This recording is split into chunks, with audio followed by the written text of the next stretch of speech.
Carajo.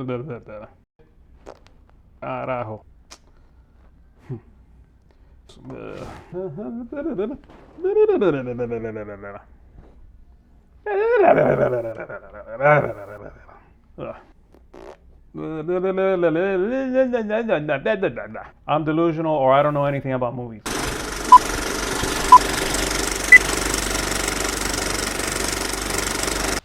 Welcome back, everybody, to the channel. Just finished watching this new movie, The Black Phone, starring Ethan Hawke.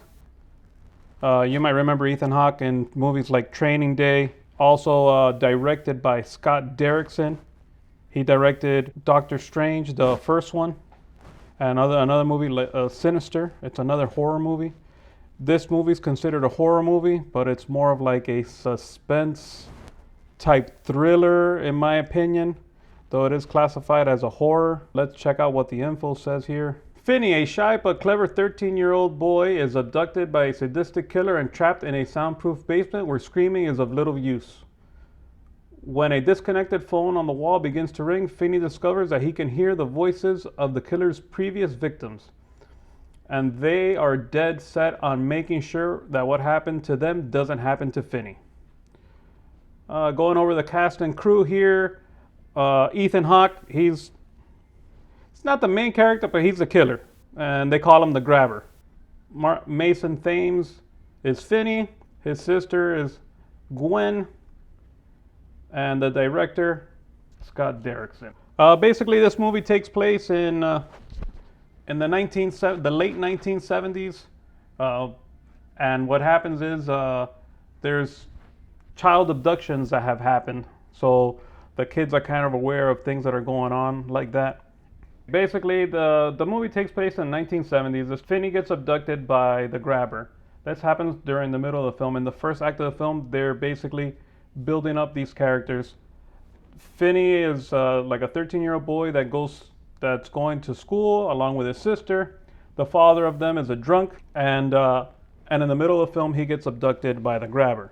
The Grabber has already abducted five other kids that he has abducted and killed. So basically, when they stick him in the room, the Grabber tells him, "Hey, the phone doesn't work."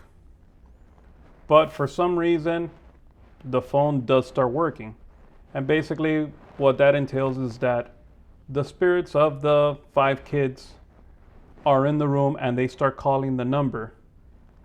They start calling the phone to get through to Finn to try to help him and give him clues how to not get killed and how to try to escape from the Grabber's soundproof room. In the meantime, you also have the sister that's having dreams and trying to help the police to try to find out where Finn is. By the third act, the spirits have helped Finn make a hole into the floor, break the wall to get to a freezer. By the third act, the spirits have devised a plan basically to help Finn defend himself when the killer finally decides to go in and kill him. Obviously, the plan is foiled for Ethan Hawke, the Grabber. Finn basically kills him by strangling him to death. And that's basically the gist of the movies with spirits. The visuals of the movie are okay. It does have that late 1970s vibe, where you see some parts of the film, it has that crackling in the screen.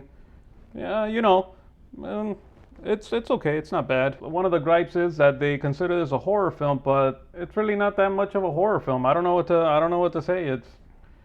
It's more of a suspense film.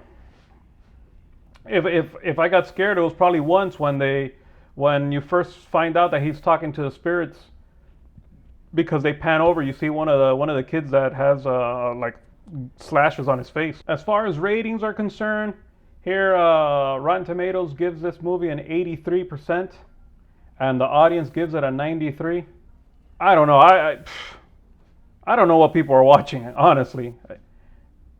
83% and 93%. I think this movie wasn't all that. I don't know. It wasn't scary. It's supposed to be. Yeah, you have a killer and their spirits, but I don't know. I'd expect something better from a movie. I don't. IMDb rates this one a 7.4. No. Absolutely not. I don't know what IMDb's thinking either. Why would you rate this a 7.4 and Rotten Tomatoes an 83%? I'm delusional or I don't know anything about movies.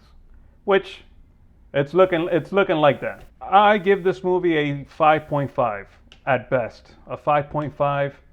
Yes, I could watch it. It was still entertaining. I still watched it, but I wouldn't consider it a, a very good film. I wouldn't tell you to go spend your money in the theaters on this movie. I'd tell you to wait for a streaming option or something. It's not a it's just a whatever movie. And the mask that Ethan Hawke wears or whatever does nothing. I don't know. Does nothing. It's not scary. Well, that's all the time we got.